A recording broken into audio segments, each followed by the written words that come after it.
up guys, welcome back. In this video I got 5 ways that you can make a little bit of extra coins in NHL 17 HUT.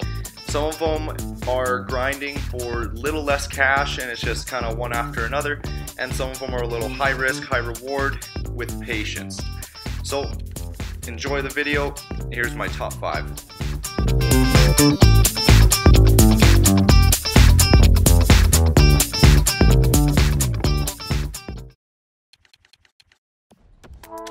We're going to start off by searching for jerseys, and this can range from anything from jerseys, logos, coaches, or arenas. Basically, you're trying to find where you can get 2 pages, either 1 or 2 pages of what the gold collectibles are going for. So I'll kind of explain that a little more. Right now, gold collectibles are going for around 6,000 coins to 6,500. So that means your search should be around that 650 to 7 range, depending on how many are out there. So when I search 700, basically this gets me 2 pages so that I can quickly go back and it refreshes it faster. So because that they're selling for 6,000 or 65, anything basically 600 and down, you buy instantly. So I found this one for 500 and I'm gonna quickly flip it for 650. And I find a couple more here. Here's 550, but I missed out on it. So I forget how many I get in this clip, but there's another one, Washington Capitals jersey for 500. And the best part about this is you don't have to instantly flip it. You can hang on to it and wait until a set requires gold collectibles, because then they're not just gonna sell for 6,000 coins, they're gonna sell for 9 or 10 or even more. At the highest point this year, they were at 15,000 a piece.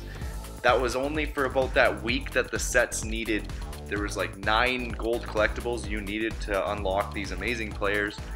And so right now you can either flip them for a quick 150 or 200 coins, or you can hang on to them and just kind of hoard them. Put them into the collections, get a gold collectible, hang on to that gold collectible until you need it for a set yourself, or you want to flip it for when they go up in price at around 8 or 9,000 or even 7,500.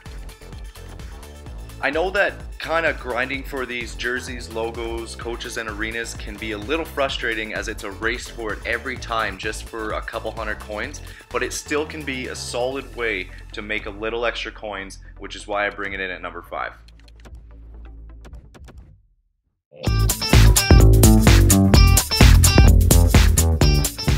Coming in at number 4 is grinding the hour mark for players. So you're going to set your search to NHL, rare, and the amount of coins you have. The only reason why I didn't is to show you what is coming up there and how fast it moves through. So I'll fast forward through this part and get us to the hour mark.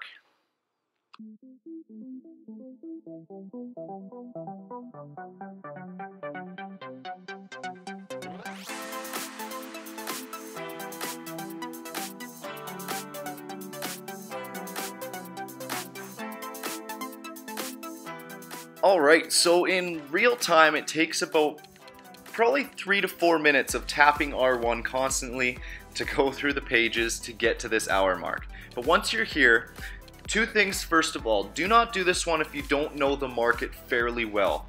You can get surprised on how little some of these 88s and even 89s are going for, and it'll shock you when you see it come up at the 1 hour mark and you're gonna jump on it and buy it, and it could be too high. So without knowing the hour mark, I would skip this one. But if you did, so I found this Brian Little for 6,000 coins. So I know that because of his synergies, I just sold one of these. He has 3 synergies and it works well with people's teams. So I quickly flipped this one for 950 coins. Minus the tax, I made about an easy 600 or 700 coins there in about 2 seconds. As you keep looking along, go left and right on the pages. So I find this Henrik Sedin right at the hour mark. It's been up there for about 10 seconds and I instantly bought it for 32,000 coins. That I knew was a risk-free one. I knew that's probably what he's selling for-ish at the time of buying it, but I knew that he wasn't going to be lower. An 89 overall Movember will not be lower than 25k or 30k. That's a risk that I was willing to take, especially when a Movember comes up that low. So that one I'm going to jump all over every day of the week, and I kind of check what it goes for after this video, and I'll just post that in at the end of this segment anyway. But going through the hour mark, you're looking for a couple things. Currently, what is going on with rares? So when you're thinking about right now, they're insta selling for 1,200 coins because of those sets where you can put 20 rare players in or 10 new ones. So instantly, if anything is basically 1150, 1100 and less, try to get it that way. But know what's currently happening, because at the end of the month when those sets are done, the market's going to go back to normal where rares are selling for 550 and they quick sell for 5. Sometimes you even find some for 500 and you could try to get a couple out of it, but it just won't sell. So at that time you're going to be looking for something a little bit different. But right now you're looking for any rare 1100 or less, and you'll see that a couple come up here, and it's again a race for it. Just like the jerseys, logos, coaches, and arenas, it's gonna be a race for it. So kind of just be careful of what you're buying. This is a risky one when it comes to investing your money in something that you want to flip. Because there's so many cards, it's tough to keep track of what everything is worth currently, especially with this Series 2 just coming out. You don't know if they're gonna drop immediately, what they did to the first series of cards that came out, and basically it's ruining the market.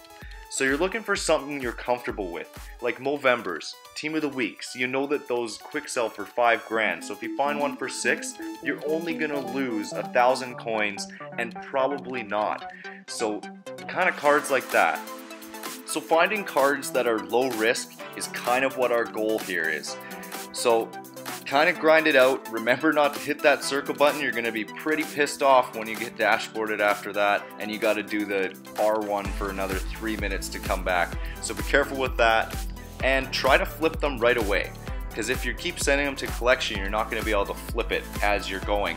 So just like you saw with that Brian Little that I bought, I flipped him immediately just for another 950 coins, and actually he sold by the time I was out of this, and I was about at the hour mark for 10 minutes.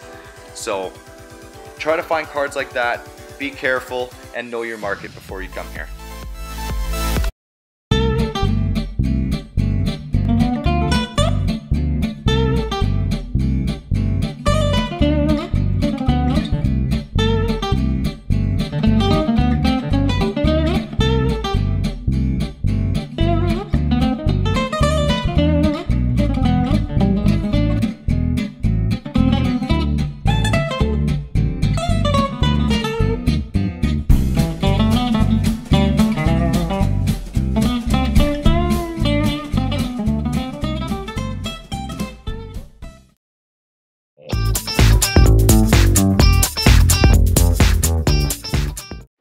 Coming in at number 3 is probably the most high risk, but it can have a huge high reward, and it's isolation. So any set that you need the players for. So the best example I could think of would be the heroes. So I'm going back to the original NHL sets and looking at all the jerseys. You can see here that somebody's already isolated those jerseys, and you can't find one for under 1,500. I look at a couple more players here, and I'll show you a couple of them. I'm gonna kind of fast forward and skim through a lot of this, but you can see that these jerseys are 1,500, so somebody's already done this and is way ahead of me. And it's not just jerseys that you can do this with, it's definitely players too. Jerseys are kind of just an easy way to stay on top of it, and there's a lot of them out there. Another thing you have to think about is know the popularity of the set that you're trying to isolate. Definitely go for popular teams. I know Ottawa's probably not the best one to be looking at, it's just my favorite team. I started off with that one. And somebody is isolating Ottawa, which is kind of funny. I go through all these kind of cards here and they're so expensive for all of them. trying to eliminate people from being able to do the sets for value, which is why there is zero value in trying to do the sets. It looks good thinking about it on paper when you really think about jerseys only going for 500 or so, or those cheap gold rares going for 500 or 600, and then the commons going for, you know, a couple hundred. But in reality, people are doing this all the time to screw you over. So there is zero value in trying to do sets to get a hero and then sell them on the market. It's better off just to buy him, because the value of those carbon collectibles really screw you over as well. So just buy him on the market if there is a hero that you want, and then sell them that way if you want to try to flip them if you find them cheap. But other than that, try to find something that you can isolate yourself. So I'll kind of go to where I'll fast forward from here and I'll show you who I found. So basically all these players that you're seeing flash by are the exact same thing that you saw. Everyone has isolated it, whether it was San Jose or St. Louis or Ottawa. You go to any team, somebody has isolated it. So I thought, let's go to a very popular team with a big fan base and go to Toronto. And then that's when I found Roman Polak.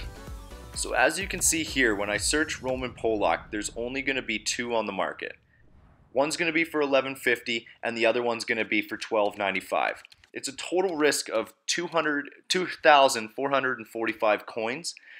And when you try to sell it for 4,500, you can make your profit that way. So I'm going to isolate Roman Polak so that the Sittler set cannot be done without going through me having that last piece that they need. So that's what the isolation kind of is try to find something like this that you can flip.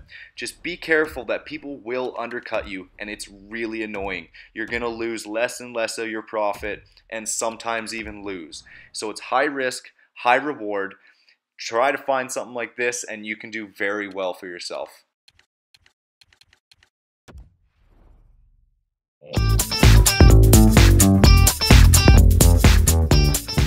Coming in at number 2 is going to be single player flipping.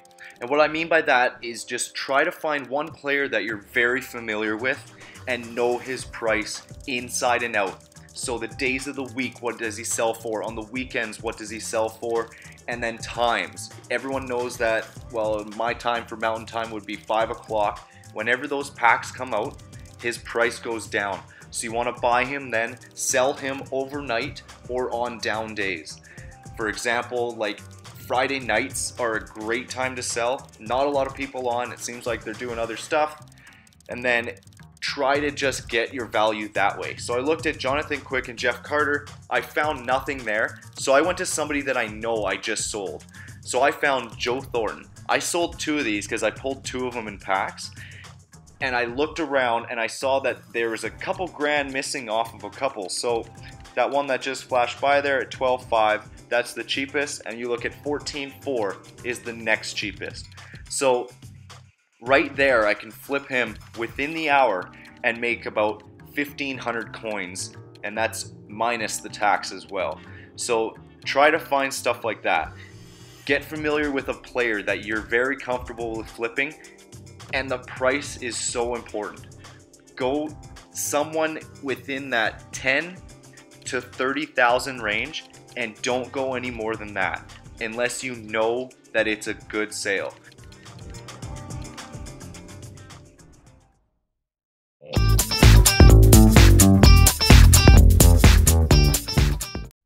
Coming in at number 1 is the biggest money maker of them all. It is the early investment on collectibles. So you need to buy them at a good period where they're not required in sets.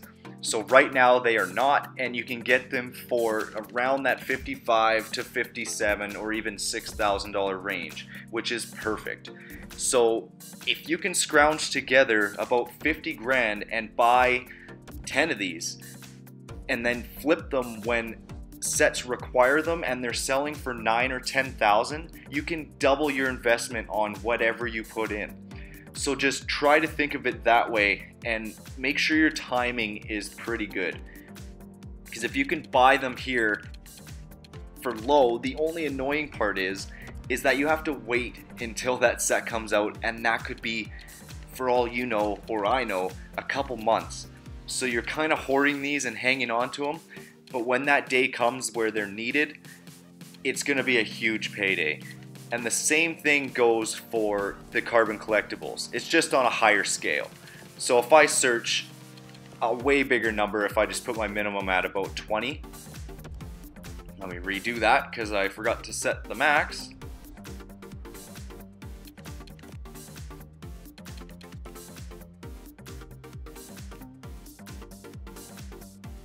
And you'll see that really they're going for that 60s range. So you can find a couple for 64, and during a peak time you're gonna find them be available for about the high 50s or low 60s. That's what you're gonna get them for right now. And then when they're needed for a set, these are gonna sell for 90 to 100,000 coins. So it's just what scale you want to work with, and you have to be patient. So try to work with it that way. It can be a huge payoff in the end.